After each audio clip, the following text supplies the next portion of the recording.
오늘도 좋은 일이 우리에게 일어난 줄 믿습니다. 오늘 하나님의 말씀 고린도전서 10장 31절에서 33절 말씀을 가지고 은혜를 나누고자 합니다. 성경을 봉독해 드리겠습니다. 그런즉 너희는 먹든지 마시든지 무엇을 하든지 다 하나님의 영광을 위하여 하라. 유대인에게나 헬라인에게나 하나님의 교회나 거치는 자가 되지 말고 나와 같이 모든 일에 모든 사람을 기쁘게 하여 자신의 유익을 구하지 아니하고 많은 사람의 유익을 구하여 그들로 구원을 받게 하라. 젊을 때 직장에 들어갈 때 이 이력서라는 것을 씁니다. 어느 학교에 다닌 것, 어디서 일한 경력, 특별히 잘한 것, 친구 관계 뭐 이런 내용으로 쓰는데 이 이력서를 쓸 때면 많은 생각이 들게 되지요. 학력을 쓰면서는 그때 공부 좀 열심히 할 걸. 경력을 쓰면서 그때는 내가 좀 더 참을 수 있었을 텐데 하기도 하고, 특기를 쓰면서는 참 나는 특기 없는 사람이고 그저 수다 떨고 먹기 좋아하는 사람이다 것을 느끼기도 하지요. 친구에 대해 쓸 때에는 베스트 프렌드 하나도 없구나 하면서 인생 고달프게 살았구나 하고 할 걸 하고 후회를 하는 것이 아마도 대부분의 사람의 심정일 것 같아요. 우리가 외국에 살면은 이력서를 쓰는 일이 별로 없습니다. 왜냐하면 자영업을 대부분 하기 때문입니다. 지금은 세월이 많이 흘러서 자녀들이 중년이 되는 나이이니 그들이야 뭐 이력서를 쓰겠지만은 이민 1세대들은 직장 이력서가 아니라 쓰는 이력서가 있는데 그것은 아마도 이민 이력서라고 할 수가 있습니다. 뭐 이민 생활뿐이겠습니까? 우리의 인생도 돌아보면서 다 같이 느끼는 건 해놓은 것 없이 시간만 많이 보냈다 하는 말씀을 많이들 합니다. 이제 시간이 가고 나이는 들어가는데, 자, 나이가 먹으면서 버려야 할 것 3가지가 있다고 얘기를 합니다. 첫째가 체면을 버려라 입니다. 생각이 많아질수록 주위의 사람이 멀어진다는 거예요. 둘째는 묵은 명함을 버리라는 겁니다. 왕년에 내가 뭘 했는데 이게 발목을 잡으면 누구와도 어울리기가 힘들어진다는 거예요. 왜냐하면 대우를 받겠다는 마음 때문이라는 거지요. 그런데 나이가 들수록 섬겨야 젊은이들 누구도 좋아한다는 거죠. 세 번째는 성질을 버려라 라는 것입니다. 나이 들면 점점 순해질 것 같은데 전혀 그렇지 않고 힘이 빠질 뿐이지, 이판사판인지는 모르겠지만 고집이 점점 늘어가는 사람들이 한둘이 아닙니다. 그래, 배우자하고 집에서 지내는 시간은 들어가는데 이렇게 되면 매일 부딪히니까 서로가 괴롭다는 겁니다. 이거 가지고 있어야 알아줄 사람 없어요. 그렇게 성질 있게 살아서 고맙다고 해줄 사람 아무도 없어요. 그저 자기 자신만 가슴 아프고 고립이 된다는 거예요. 모세를 보면은 명함에 쓸 그 스펙이 아주 좋았어요. 최고의 궁궐에서 왕자로서 최고의 교육을 받고 자랐잖아요. 그런데 어느 날 애굽 사람을 때려 죽인 거예요. 그리고 다음날 광야로 도망을 칩니다. 하루아침에 명함에 쓰여진 모든 직함이 사라져버리고 만 거예요. 거기다가 지명수배자가 된 겁니다. 하나님의 은혜로 이스라엘의 지도자가 되어 백성을 이끌고 광야로 나가지 않습니까? 그 고생을 하고 바로와의 싸움을 이기고 광야에서는 물을 달라는 백성을 향해 역정을 내다가 하나님이 말씀하신 대로 하지 않고 바위를 2번을 쳐버리는 불순종을 범하기도 하지 않습니까? 그런 모세가 말년으로 가면서 변하는 거예요. 출애굽기 32장 32절에 보니까 이제 그들의 죄를 사하시옵소서. 그렇지 아니하시면 원하건대 주께서 기록하신 책에서 내 이름을 지워버려 주시옵소서. 우상 숭배에 빠진 이 백성들을 향한 하나님의 진노에 대해서 자기를 죽여달라고 하는 거예요. 고난 가운데 명함 버리고 나이가 들어감 속에 성질을 하나님께 드렸더니 목숨까지도 백성을 위해 들을 수 있는 마음을 가진 사람으로 변모하게 된 것이라는 거예요. 이것이 하나님의 은혜입니다. 그렇지 않으면 평생 그렇게 살 것 같아 불쌍하게 여기시는 하나님의 은혜라는 것입니다. 나중에 민수기 12장 3절을 보니까 이 사람 모세는 온유함이 지면의 모든 사람보다 더하더라 이렇게 변했어요. 하나님이 인정하시는 사람으로 변한 것입니다. 그러니까 그 후에 일어나는 일들을 하나님이 다 처리해 주시지 않습니까? 그러니 우리도 세상 살면서 여러분도 돈 벌라고 너무 성질 내지 말고 마태복음 5장 5절 말씀처럼 온유한 자는 복이 있나니 그들이 땅을 기업으로 받을 것입니다 말씀하시잖아요. 온유하면 허락하신 축복을 받게 된다라는 거예요. 그러니까 나이 들어 쓰는 이력서에는 버려야 할 것을 확실히 버려야 한다는 것입니다. 이력서 중에는 신앙의 이력서가 있어요. 여러분에게 지금까지 신앙의 이력서를 한번 작성하라고 하면은 어떻게 작성하실 것 같아요? 나는 모태신앙으로 태어나 한 교회에서 부모님과 함께 나는 신앙생활을 했습니다 하는 분도 계실 것이고, 어떤 분은 세계는 나의 교구다 하고 돌아다니신 그런 분도 계실 거고, 어떤 분은 쓸데없어서 빈칸으로 남겨두신 분도 계실 거예요. 그래서 오늘은 그 신앙의 이력서를 쓰시는데 도움을 드리도록 하겠습니다. 첫 번째는 하나님의 영광을 위해 산 것을 위해서 기록하는 이력서예요. 지금까지 그리고 올 한 해 살면서 하나님의 영광을 위해 산 것이 얼마나 되었는가를 기록하는 거예요. 오늘 31절 말씀 보세요. 그런즉 너희가 먹든지 마시든지 무엇을 하든지 다 하나님의 영광을 위하여 하라, 이렇게 말씀하시지요. 무슨 말씀이냐면 먼저는 하나님과 나와의 관계를 정립하라는 거예요. 자신만을 생각하고 산다면 하나님은 내 마음에 안 계세요. 어린아이입니다. 그런데 참 어린아이도 요새 학교 교육이 어떻습니까? 자기가 자기 몸을 결정하고 인권이라는 미명 아래, 자유라는 허울 아래 무엇이 옳고 그른가에 선택과 가르침 없이 아이들의 마음을 육신대로 그렇게 살라고 생각하고 살라고 가르치고 있다는 거예요. 그래서 애들을 망치고 있습니다. 자기만을 생각하는 것, 그게 어린아이 아닙니까? 어린아이 특징을 보니까 무엇인지 손에 잡히면 자기의 입으로 들어갑니다. 이거 누구 거예요? 라고 물어본 적이 없어요. 또 하나의 특징은 항상 달라는 거예요. 그런데 하나님 앞에 영광이라는 것은 내어놓는 사람이라는 거예요. 하나님 나 좀 쓰세요. 하나님 내 것 좀 쓰세요.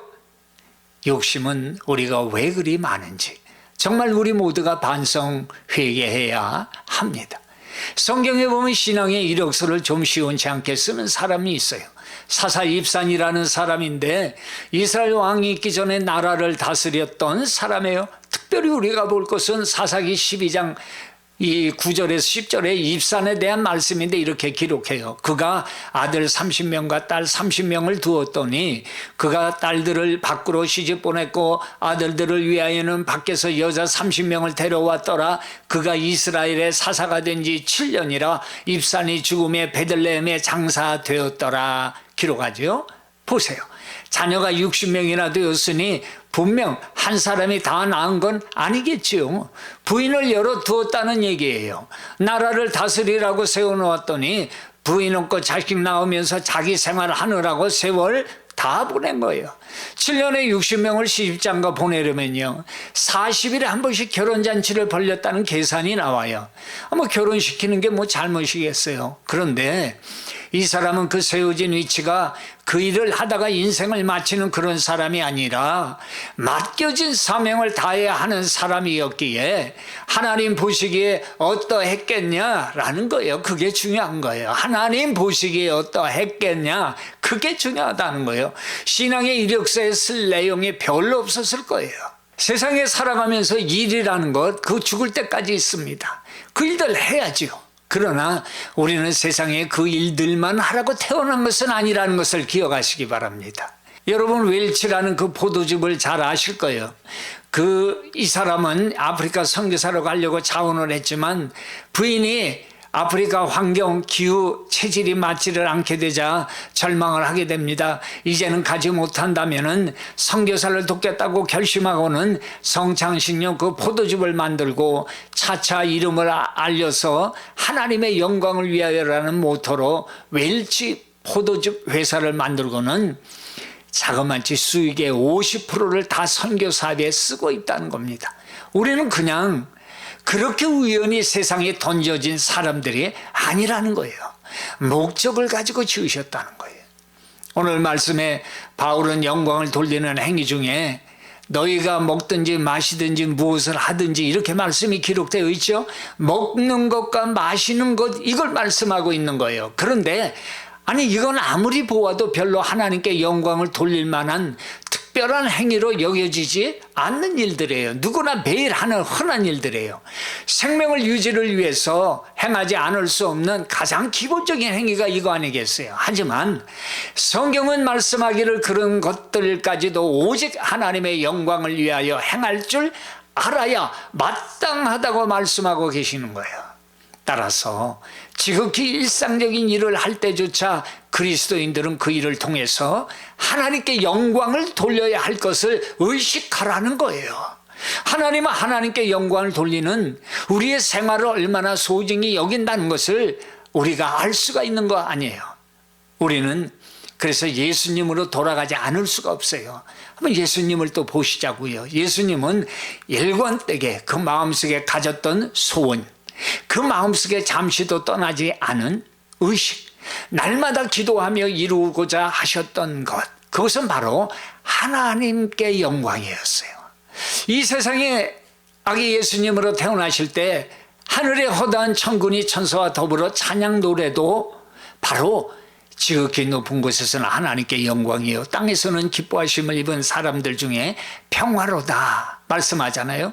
친구처럼 지내던 사랑하던 그 나사로가 병들어 죽었다고 할 때에도 눈물을 흘리시며 슬퍼하셨지만 요한복음 11장 4절에 말씀하시잖아요. 이건 죽을 병이 아니다. 하나님의 영광을 위함이다. 하나님의 아들로 이를 인하여 영광을 얻게 하려 함이다. 이렇게 말씀하시잖아요. 죽은 지 나흘이 되어 썩은 냄새가 나는 시체지만 마르다에게 내가 믿으면 하나님의 영광을 보리라 말씀하시잖아요. 나사로 한 사람이 다시 살아남으로 말미암아 많은 유대인들이 믿고 돌아왔어요. 하나님께 영광을 돌린 거예요. 예수님은 십자가에 죽기 직전에도 이렇게 간구하셨어요. 하나님의 이름을 영광스럽게 하옵소서. 그러자 하늘로부터 소리 있어 가로되 내가 이미 영광스럽게 하였고 또 영광스럽게 하리라. 예수님은 십자가에 죽기 직전에도 하나님의 이름을 영광스럽게 해달라고 기도하시면서 십자가를 지셨던 거예요. 모든 것이 하나님 앞에 영광이라는 거예요. 이제 우리의 신앙의 이력서에 더해야 할 부분을 만들어야 합니다. 그것은 바로 하나님께 영광을 돌려라. 얼마나 돌렸는가 하는 것입니다. 두 번째, 올 한 해 내 주의 영혼에 관하여 관심을 가졌는가 하는 거예요. 32절에 보니까 유대인에게나 헬라인에게나 하나님의 교회나 거치는 자가 되지 말고 33절에 나와 같이 모든 일에 모든 사람을 기쁘게 하여 자신의 유익을 구하지 아니하고 많은 사람의 유익을 구하여 그들로 구원을 받게 하라 말씀하시죠. 여기서 유대인은 자기 민족 아니에요. 헬라인은 이웃이에요. 여기서 거치는 자라는 것은 거친 돌이 되어서 남을 넘어지게 하는 자 그런 뜻이에요. 내가 아는 사람이나 민족이나 모르는 사람이나 남의 앞에 삐쭉 나온 돌멩이가 되어서 이 사람 저 사람 걸려 넘어지게 하지 말라는 거예요. 그 거친 돌멩이가 구체적으로 무엇이겠어요? 그것은 우리가 사용하는 말이라는 거예요. 잠언 18장 21절에 죽고 사는 것이 혀의 권세에 달렸나니 혀를 쓰기 좋아하는 자는 그 열매를 먹으리라. 말은 하는 대로 그 열매를 맺게 된다는 거예요. 왜 말을 조심해야 될까요? 자신에게 나중에 돌아올 것을 생각하는 것도 있겠지만 무엇보다 중요한 것은 그들로 구원을 받게 하라 그거예요. 다른 사람의 영혼 구원이 목적이기 때문에 말하는 거 조심하라는 거예요. 실족하지 말라는 거예요. 마가복음 16장 15절 한 절 더 보면요. 또 이르시되 너희는 온 천하에 다니며 만민에게 복음을 전파하라. 믿고 세례를 받는 사람은 구원을 얻을 것이요 믿지 않는 사람은 정죄를 받으리라 말씀하지요. 이 전도라는 것은 천사도 흠모할 일이라고 말씀합니다. 올 한 해 여러분은 다른 사람의 구원에 관해서 어떤 열매를 맺으셨습니까? 살기 바빠서 아니면 내가 한다고 되나 아니면 매일 보는 사람인데 갑자기 분위기 바꿔서 예수 믿으세요? 아니지 이렇게 열매를 맺으셨습니까? 제가 체육관 다니는데 거기서 다른 유대인 할머니 전도지를 이제 집사람이 줬어요. 그러더니 받아보더니 코웃음을 치더라고요. 그러고는 그 다음부터는 잘 아는 체도 안 하는 거예요. 그래서 보면 기도하고 예수님의 사랑한다고 말하는데 뭐 열매는 하나님이 거둬 주실 줄 믿습니다. 베드로를 보세요. 베드로는 원래 믿은 것 같아요. 근데 이 사람도 전도받아서 믿게 된 사람이에요. 그의 형제 안드레가 전도한 거예요. 안드레는 항상 베드로의 그늘 아래 있었어요. 성경에도 시몬 베드로의 형제 안드레 이렇게 소개하잖아요. 헬라인들이 예수님을 보기 원했을 때도 그들을 예수님께 데리고 가서 소개한 사람도 안드레였어요. 그는 자기가 주체가 되질 않았어요. 내가 했다 말하지 않았어요. 그의 목적은 단 하나, 바로 예수님을 소개하는 일이었다는 거예요. 자기를 알아주건 몰라주건 아무 상관없었어요. 오직 그들이 예수님을 만나면 그것으로 만족했던 사람, 그 사람이 바로 안드레였다는 거예요. 남을 전도하는 것은 이 땅에서 전도상 받고 칭찬받는 것이 아니라 하나님이 가장 기뻐하는 그 일이라는 거예요. 그 전도라는 것이 생활화되어야 한다는 것입니다. 여러분, 사람을 바라보면 뭘 보세요? 얼굴을 보세요? 옷 모양새를 보세요? 그냥 외모만 볼 것이 아니라 저 영혼은 예수님을 아는가 하는 질문에서부터 시작하면 그 사람에 대한 마음이 달라지고 영혼을 사랑하는 마음이 생긴다는 거예요. 안드레는 조용히 말없이 신앙의 이력서를 쓴 그 사람이었다는 거예요. 예수님 안다는 것, 그걸로 만족한 사람이었다는 것입니다. 뉴욕주 롱아일랜드 오이스터베이 감리교회 그 찰스 맥코이 목사님은 71세에 새 출발을 했대요. 인도 선교사 한 분이 초청을 받아서 설교를 한 후 교인들에게 선교사 지망을 호소를 했어요. 한 사람도 지망자가 없는 거예요. 그러자 담임 목사인 맥코이 목사님이 선교사님에게 이제 물은 거예요. 71세라도 늦지 않았습니까? 그 질문에 늙은 나무에 더 좋은 열매가 맺힐 수 있습니다 라는 선교사가 대답을 하고 이제 목사님이 이날 그 목사님이 생각하고 결심했어요. 선교사가 된 맥코이 목사는 86세의 세상을 떠나는 날까지 15년간을 중국의 아편 중독자들을 위하여 사랑을 쏟았어요. 전도의 이력서를 다시 쓴 겁니다. 할렐루야. 마지막으로 신앙의 이력서를 새로 쓰는 거예요. 이래저래 신앙의 이력서를 쓰려고 하니까 비워두어야 할 칸이 너무나 많지 않아요? 올 한 해도 부족하게 많습니다 하고 주님 앞에 나올 수밖에 없어요. 하지만 하나님께서는 그 빈칸의 이력서를 다시 채우시겠다고 말씀하고 계시는 거예요. 이사야서 43장 18절에 보니까 너희는 이전 일을 기억하지 말며 옛날 일을 생각하지 말라. 19절에 보라 내가 새 일을 행하리니 이제 나타낼 것이라. 너희가 그것을 알지 못하겠느냐? 반드시 내가 광야의 길을 사막의 강을 내리니 장차 들짐승국 승냥이와 타조도 나를 존경할 것은 내가 광야의 물을 사막의 강들을 내어 내 백성 내가 택한 자에게 마시게 할 것임이라 말씀을 하지요. 이 말씀은 바벨론의 포로가 되어 끌려간 백성을 구원해 내시는 새로운 일을 행하시겠다는 그런 말씀이지요. 그런데 하나님이 우리들에게 행하시는 새 일은 단지 우리의 필요를 채워주시고 끝내는 정도의 그런 새 일이 아니라는 거예요. 오히려 우리의 필요를 채워주심으로 해서 그것을 통해서 하나님의 목적을 이루시고자 하는 더 큰 진짜 새 일이 있다는 것입니다. 그게 무엇일까요? 이사야서 49장 6절이 그 답을 해주고 있는 거예요. 그가 이르시되 내가 나의 종이 되어 야곱의 지파들을 일으키며 이스라엘 중에 보존된 자를 돌아오게 할 것은 매우 쉬운 일이라.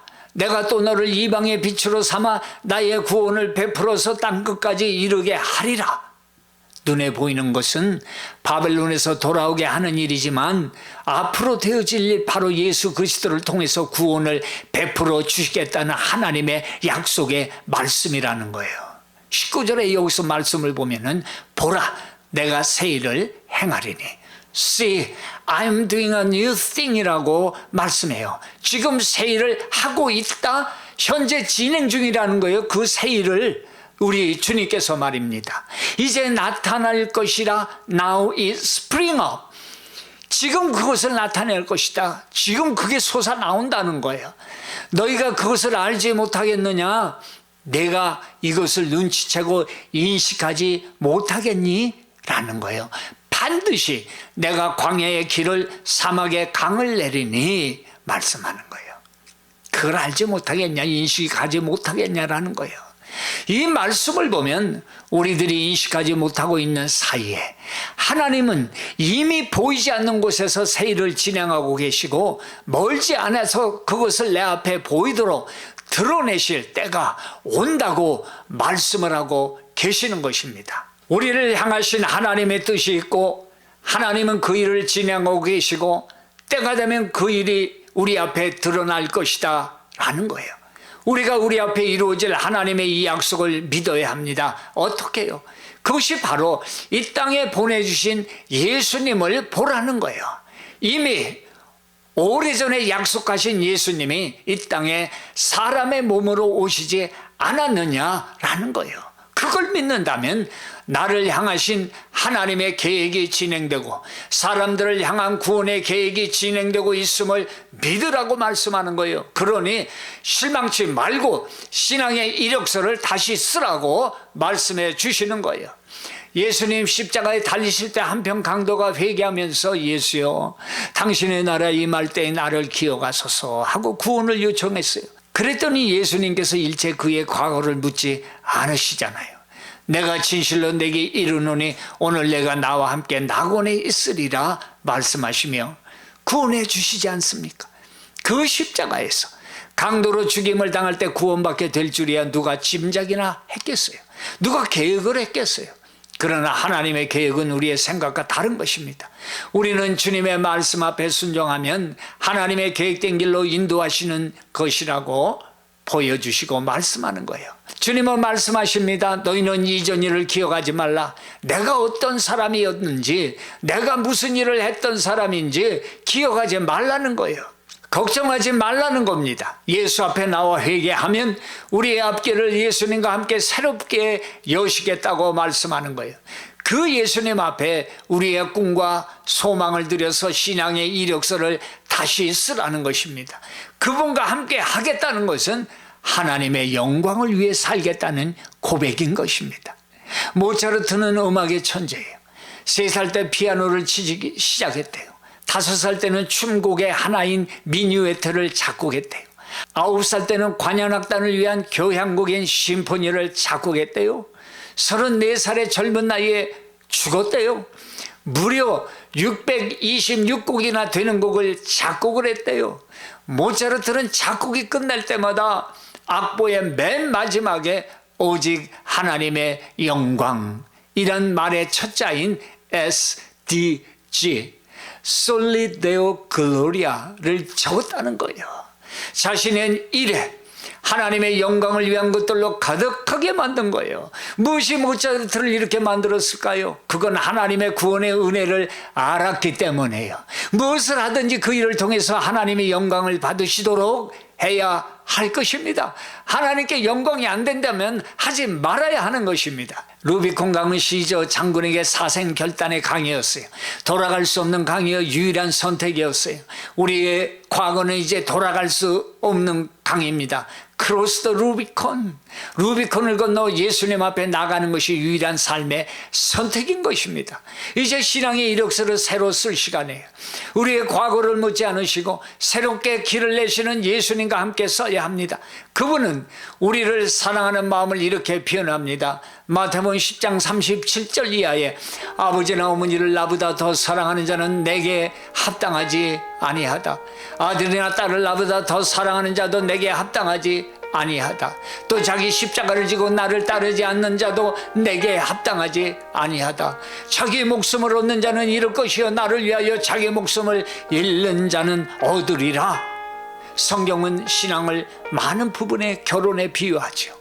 우리는 바로 예수님과 정혼한 사람들이에요. 이제 다시 오실 신랑 되신 그분을 기다리며 기대하며 신부의 정결한 삶을 원하며 올 한 해의 신앙을 되돌아보며 사막에도 새 길을 여시는 예수님의 인도하심을 받으시기를 축원합니다.